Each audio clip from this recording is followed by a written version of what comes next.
The student responsible for multiple shooting threats at West Shore School Districts has been identified. Our Sarah Wilson gives us the latest on all of these threats. Good afternoon to you, Sarah. James, good afternoon to you. The superintendent says these threats were made last night on Snapchat about Allen, Cumberland, and Crossroad middle schools. Lower Allen Township police say they were able to track down the child accused of making the threats and notify their parents.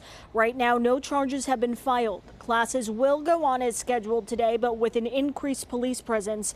Now, this is not the first threat mid-state schools have dealt with this year. A 13-year-old Mifflin County School District student is facing charges after a threat was written in the boys' bathroom.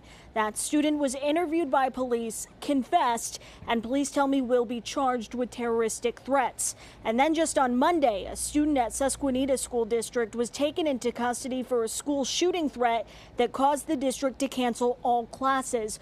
All of this happening just weeks into the school year, something state police say is alarming. We have seen an increase in these across the Commonwealth here this school year. It's kind of a worrying trend, and it's important for the public to know that we as law enforcement take each one of these seriously, even if they do, fortunately, and what we hope to be the case, turn out to be not legitimate threats. And these threats, though often not legitimate, are still investigated thoroughly by police. And even if they are fake, state police say they do often up patrols in and around the schools. That will be the case for Mifflin County schools. That threat that we were talking about specifically was made for the date September 23rd. So Mifflin County police tell me that they will, in fact, have extra security there on that day, James.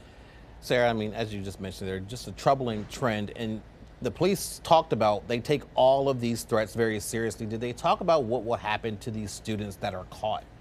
Yeah, James, it really depends on the case, and that is something that they have spoken to students about the consequences that they could potentially face. And our Ireland Viscount is going to have that part of the story coming up tonight at 5 and 6. But from what I understand and from what police have told me, it really depends on the threat. In the case of this Mifflin County School District student, he is charged, even as a minor, a 13-year-old boy, with terroristic threats. But James, it really is a case-by-case basis. All right, Sarah Wilson, thank you very much for that update this afternoon.